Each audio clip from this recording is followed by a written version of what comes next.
السلام علیکم ورحمۃ اللہ وبرکاتہ۔ معزز سامعین و ناظرین کرام، پیس میسج سینٹر کی جانب سے آپ حضرات کی خدمت میں سیرت کے موضوع پر حضرت مولانا ابو الحسن قاسمی دامت برکاتہم کی تقریر پیش کی جا رہی ہے، لہذا آپ حضرات بغور سماعت فرمائیں اور دوسروں تک پہنچانے میں میری مدد کریں۔ دنیا میں گناہوں سے گر خود کو بچاؤ گے، فرمان مصطفیٰ ہے جنت میں جاؤ گے۔ بخشش کے واسطے کیوں کرتے نہیں عمل، مرنے کے بعد حشر میں کیا لے کر کے جاؤ گے۔ الحمد للہ رب العالمین والصلاة والسلام على شمس الہدایت والیقین وعلى آلہ وصحبہ اجمعین، اما بعد فقد قال اللہ تبارک وتعالی فی القرآن المجید والفرقان الحمید وما ارسلناک الا رحمۃ للعالمین، صدق اللہ العظیم۔ نگاہ عشق و مستی میں وہی اول وہی آخر، وہی قرآن وہی فرقان وہی یاسین وہی طٰہٰ۔ محمد کی محبت دین حق کی شرط اول ہے، محمد کی محبت دین حق کی شرط اول ہے، اسی میں ہو اگر کچھ خامی تو سب کچھ نامکمل ہے۔ میرے معزز محترم بھائیوں، بزرگوں اور دوستوں، یہ ربیع الاول کا مہینہ ہے۔ اسلامی تاریخ اور کیلنڈر کے اعتبار سے اس کا تیسرا نمبر ہے، اور یہ مہینہ کئی اعتبار سے بڑی اہمیتوں کا، فضیلتوں کا حامل ہے۔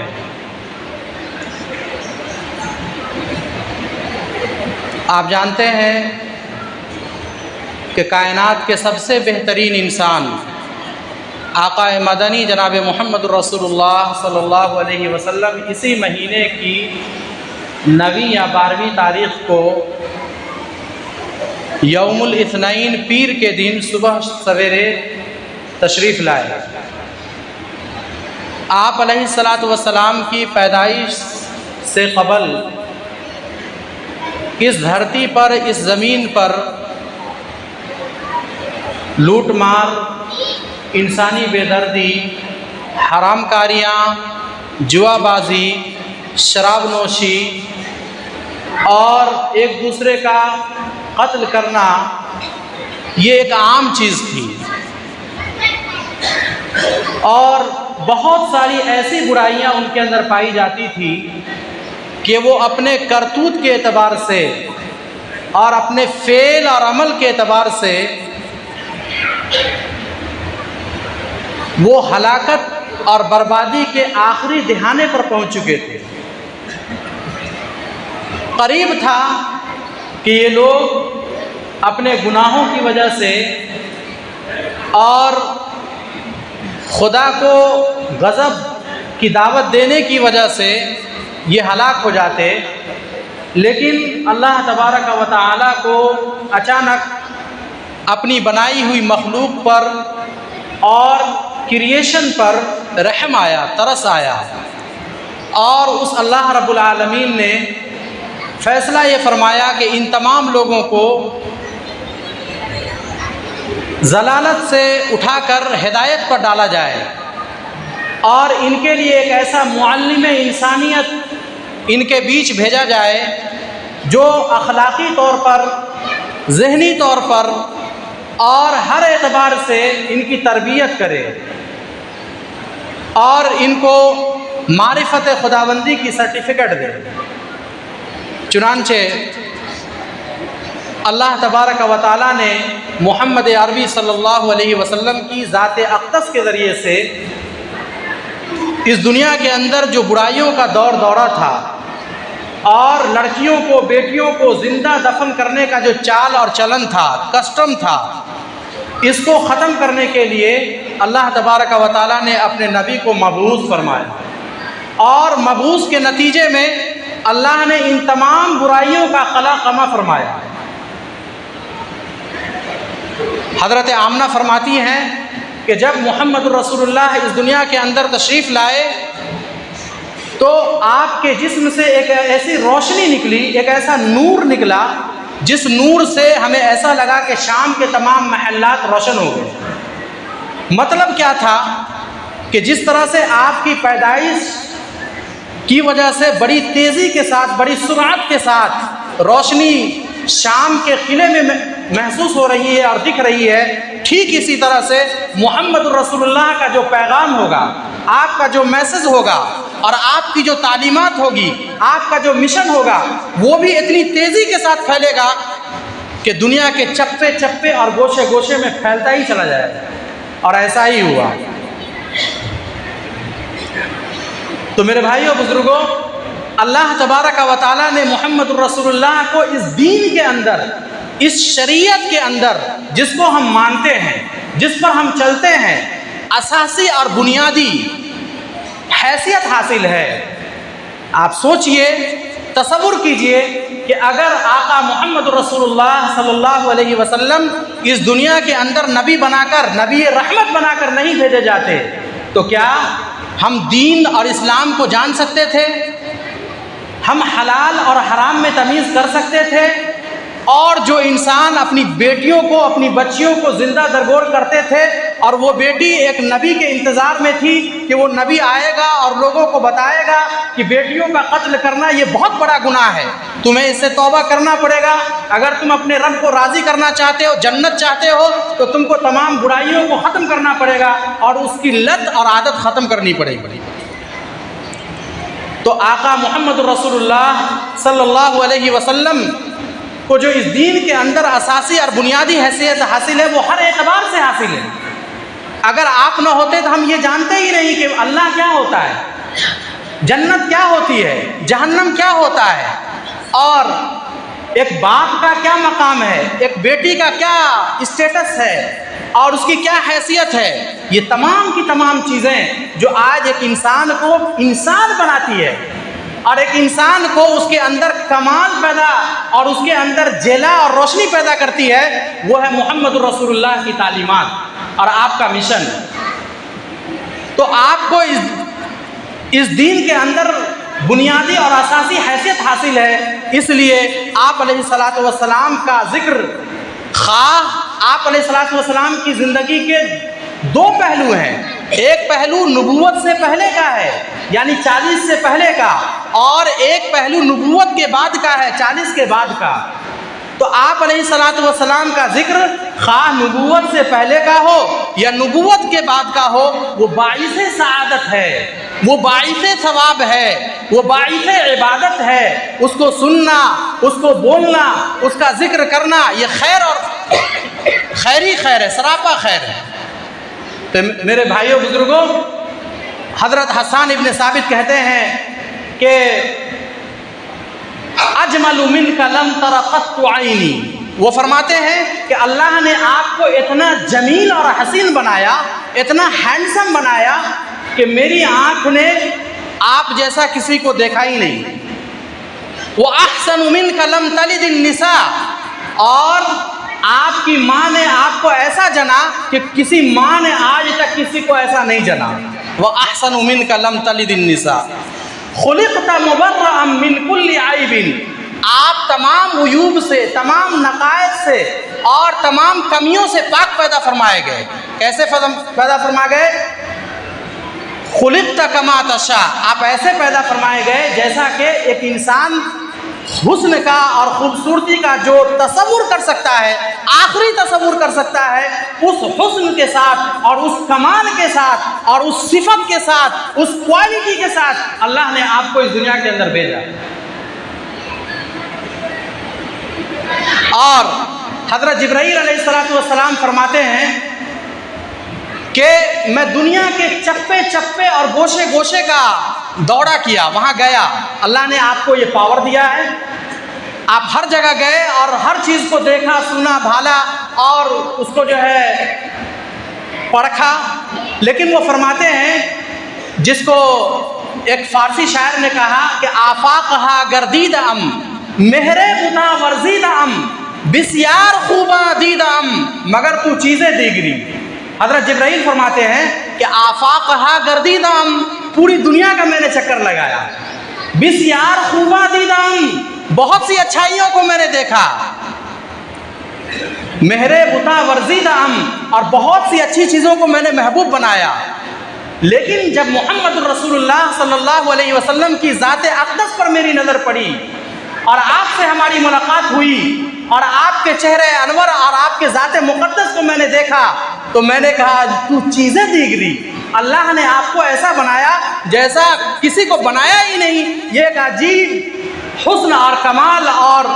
اعلیٰ سے اعلیٰ صفات پر فائز ہیں جن کے بارے میں قرآن نے کہا وَإِنَّكَ لَعَلَىٰ خُلُقٍ عَظِيمٍ. اللہ تبارک و تعالیٰ نے آپ کو اخلاق حسنہ کے بلند مقام پر فائز فرمایا. اور میرے بھائیو بزرگوں، دوسرا آدمی اگر تعریف کرے تو آدمی سمجھتا ہے کہ اس کو اندر کی بات معلوم نہیں ہے، تو اندر والے سے پوچھئے. حضرت انس رضی اللہ تعالی عنہ، انس ابن مالک، وہ آپ کے سفر اور حضر کے ساتھی ہیں، آپ کے خادم ہیں، آپ کی خدمت کرتے تھے تو ہر وقت آپ کے ساتھ رہا کرتے تھے. ان کی ماں نے وقف کر دیا تھا کہ تم محمد رسول اللہ کی خدمت کرو گے. 10 سال تک انہوں نے آپ کی خدمت کی. تو حضرت انس فرماتے ہیں کہ آپ کا اخلاق اتنا اونچا تھا، آپ کا مورل اتنا زیادہ ہائی تھا کہ آپ نے کبھی مجھ سے یہ نہیں کہا کہ تم نے یہ کام کیوں کیا اور یہ کام کیوں نہیں کیا. ایسا کوشچن کبھی آپ نے کیا ہی نہیں. اور حضرت انس فرماتے ہیں کہ میں نے دنیا کے اندر بہت سی نرم چیزوں کو چھوا، روئی کو، ریشم کو اور بہت سی نرم چیزوں کو چھوا، سافٹ، لیکن جتنا سافٹنس اور جتنا نرمیت میں نے آقا محمد رسول اللہ کی ہتھیلی میں محسوس کیا، خدا پاک کی قسم میں نے اتنی نرمی کسی چیز میں محسوس نہیں کیا. اور حضرت انس آپ کے خادم فرماتے ہیں کہ میں نے عود، مشک اور عنبر اور دنیا کی بہت سی خوشبوؤں کو سونگھا اور اس کا تجربہ کیا، لیکن جو خوشبو اور جو میں نے اچھی عطر آپ کے پسینے میں محسوس کیا وہ میں نے کسی عطر کے اندر محسوس ہی نہیں کیا. اور حضرت عمر فاروق رضی اللہ تعالیٰ عنہ کے بارے میں آتا ہے کہ وہ ایک دن آقا محمد رسول اللہ صلی اللہ علیہ وسلم کے ساتھ کہیں تشریف لے جا رہے تھے. عبداللہ ابن ہشام رضی اللہ تعالیٰ عنہ اس کے راوی ہیں. وہ فرماتے ہیں کہ ہم اور حضرت عمر فاروق اور چند صحابہ حضور کے ساتھ کہیں چہل قدمی کو واکنگ کو جا رہے تھے تو حضرت عمر فاروق کا ہاتھ حضور کے ہاتھ میں تھا، ایسے ہاتھ پکڑ کے کہیں جا رہے تھے. تو حضرت عمر فاروق نے کہا اے اللہ کے رسول، مجھے اس دنیا میں سب سے زیادہ بلوڈ اور سب سے زیادہ محبوب اور سب سے زیادہ پسندیدہ اگر کوئی ہے تو وہ آپ ہیں. اللہ کے رسول صلی اللہ علیہ وسلم نے فرمایا کہ عمر سوچ لو کیا کہہ رہے ہو تم. تو حضرت عمر نے فاروق نے کہا نہیں، مجھے اس دنیا میں سب سے زیادہ محبوب آپ ہیں سوائے میری ذات اور سیلف کے. تو اللہ کے رسول نے فرمایا عمر کیا کہہ رہے ہو، جب تک تم کو میں تمہاری ذات اور سیلف سے بھی زیادہ محبوب نہ ہو جاؤں، پسندیدہ نہ ہو جاؤں، خدا پاک کی قسم تمہارا ایمان مکمل نہیں ہو سکتا. تو حضرت عمر فاروق نے فوراً اپنے اوپر نظر ثانی فرمایا اور اپنے خیال کو اس طرح سے کہا اے اللہ کے رسول، اب جو ہے میری ذات سے بھی زیادہ آپ مجھے محبوب ہیں. اور حدیث پاک کے اندر آتا ہے کہ لا یؤمن احدکم حتی اکون احب الیہ من والدہ وولدہ والناس اجمعین. تم میں سے کوئی آدمی کامل اور سچا اور پکا مسلمان اس وقت تک نہیں ہو سکتا جب تک کہ وہ مجھ سے یعنی محمد الرسول اللہ سے، خلاصہ کائنات سے، محسن انسانیت سے، رحمت للعالمین سے، اپنے بچوں سے، اپنے بیویوں سے، اپنی ذات سے زیادہ پیار اور محبت نہ کرنے لگے. تو حضرت عمر فاروق نے کہا اب تو میری ذات اور میرے سب کچھ سے زیادہ آپ محبوب ہیں. تو میرے بھائیو بزرگوں، یہ مقام اور مرتبہ اللہ تبارک و تعالیٰ نے ہمارے نبی کو اور ہمارے میسنجر کو عطا فرمایا. اور اس نبی اور اس رسول کے ہم ماننے والے ہیں، اس کے راستے پر اگر ہم چلیں گے تو یقیناً 100% ہمارے لیے کامیابی ہے۔ حضرت شیخ سعدی فرماتے ہیں خلاف پیمبر کسے را گزید ہرگز بمنزل نخواہد رسید۔ اگر کوئی آدمی نبی کے خلاف، نبی کے راستے کے خلاف اور کوئی دوسرا راستہ اگر اختیار کرے تو وہ 1 سال 100 سال کیا 1000 سال بھی چلے گا تو وہ منزل نہیں پائے گا، وہ اپنے ٹارگٹ کو کبھی حاصل نہیں کر سکتا، ایم اور گول حاصل نہیں کر سکتا۔ اگر تم چاہتے ہو، کامیابی چاہتے ہو، فلاح چاہتے ہو اور اللہ کی تم محبت چاہتے ہو تو اللہ نے فرمایا کہ اگر تم مجھ سے محبت کرنا چاہتے ہو تو میرے محبوب سے محبت کرو۔ تو ضروری ہے کہ ایک مسلمان محمد رسول اللہ کی سنت کو اپنائے، آپ کے اسوہ کو اپنائے، آپ کے طریقے کو اپنائے، تو انشاءاللہ وہ دنیا میں بھی کامیاب ہوگا، سرخرو ہوگا اور آخرت میں بھی ضرور ہوگا۔ اور میرے بھائیو بزرگوں، تو یہ آقا محمد رسول اللہ کی سیرت ہے جس کو چند منٹ میں آپ کے سامنے ایک جھلکی کے طور پر اور مختصر انداز میں میں نے اپنے ناقص علم کے اعتبار سے بیان کیا ہے۔ اللہ تبارک و تعالی ہمیں اور آپ کو کہنے سننے سے زیادہ عمل کی توفیق عطا فرمائے اور اپنے نبی صلی اللہ علیہ وسلم سے اپنی جان سے بھی زیادہ پیار، محبت، اطاعت، فرما برداری کرنے کی توفیق عنایت فرمائے۔ آخری میں میرا ایک میسج اور پیغام ہمارے مدرسے کے بارے میں ہے۔ اللہ فرماتا ہے یا ایھا الناس انفقوا مما رزقناکم من قبل ان یأتی احدکم الموت۔ اے ایمان والو، خرچ کرو جو کچھ تم کو اللہ نے رزق کے طور پر دیا ہے۔ ان یأتی احدکم الموت، قبل اس کے کہ تم میں سے کسی کو موت آ جائے۔ فیقول ربی، اور اللہ کے سامنے جا کر کے وہ کہے لولا اخرتنی الی اجل قریب، اے میرے رب، اے میرے کریٹر اور خالق، تھوڑا اور مجھے مہلت دے دیتے۔ کس لیے مہلت دیتے؟ تو کہتے ہیں لولا اخرتنی الی اجل قریب فاصدق، تو میں صدقہ کر لیتا، زکوٰۃ دے دیتا، خیرات دے دیتا اور نیک کام کر لیتا، وَأَكُن مِّنَ الصَّالِحِينَ، اور میں نیک لوگوں میں سے ہو جاتا۔ تو اللہ کہیں گے، اس کی تردید کرتے ہوئے کہیں گے وَلَن يُؤَخِّرَ اللَّهُ نَفْسًا إِذَا جَاءَ أَجَلُهَا، کسی نفس کو، کسی انسان کو، کسی روح کو جب اس کی موت کا وقت آ جاتا ہے تو ایک سیکنڈ، ایک گھڑی، ایک مومنٹ نہ آگے ہوتا ہے نہ پیچھے ہوتا ہے، اسی وقت میں اسی آن میں جانا ہے۔ تو میرے بھائیو بزرگوں، اللہ تعالیٰ نے ہمیں صاف چتایا اور صاف طور پہ بتایا کہ آدمی کو اپنی زندگی کو غنیمت سمجھ کر نیکی کا اگر موقع آئے تو ضرور چڑھ بڑھ کر حصہ لینا چاہیے، اور صدقہ اور خیرات سے، مدارس اور مساجد کی مدد سے یقینی طور پر انسان کے بہت ساری بلائیں اور مصیبتیں جو آنے والی ہوتی ہے وہ ٹلتی ہے، ختم ہوتی ہے۔ اور اللہ نے فرمایا وَمَا أَنفَقْتُم مِّن شَيْءٍ فَهُوَ يُخْلِفُهُ، جو کچھ بھی تم خرچ کرو گے اس کے بدلے میں فوراً اللہ دے دے گا۔ اور فرمایا مَا عِندَكُمْ يَنفَدُ وَمَا عِندَ اللَّهِ بَاقٍ، جو کچھ تمہارے پاس ہے وہ ختم ہو جائے گا اور جو کچھ ہمارے پاس بھیج دو گے وہ ہمیشہ باقی رہے گا۔ تو یہ جامعہ سیدہ فاطمہ کسم پٹی کنور، اس سے پہلے بھی اس کی بنیاد جب پڑی تھی تو میں آپ کے درمیان آیا تھا اور الحمدللہ خوب اچھا تعاون ہوا تھا۔ اس وقت میں مسجد کا بھی اوپر چھت کا کام چل رہا تھا، اور ابھی چونکہ اب اس کا چھت کا کام ہونا ہے اور وہ باقی ہے، 4 روم ہے، ہال ہے اور باہر میں اس کا یہ ہے ڈور ہے، دروازہ ہے، تو یہ تمام چیزوں پر مشتمل ہے۔ اور الحمدللہ آپ لوگوں کے تعاون سے بہت حد تک اس کا کام ہو چکا ہے، چھت کا کام باقی ہے۔ تو اس اپنے مرحومین کے ایصال کے لیے یا آپ صدقہ خیرات کے طور پر جیسا بھی آپ اس ادارے کا، ہم امید کرتے ہیں کہ جاتے ہوئے خوب تعاون کریں گے، اور مٹیریل اگر آپ کی طرف سے آئے تو یہ اور زیادہ بہتر ہے۔ اللہ ہمیں کہنے سننے سے زیادہ عمل کی توفیق عطا فرمائے۔ وآخر دعوانا الحمدللہ رب العالمین۔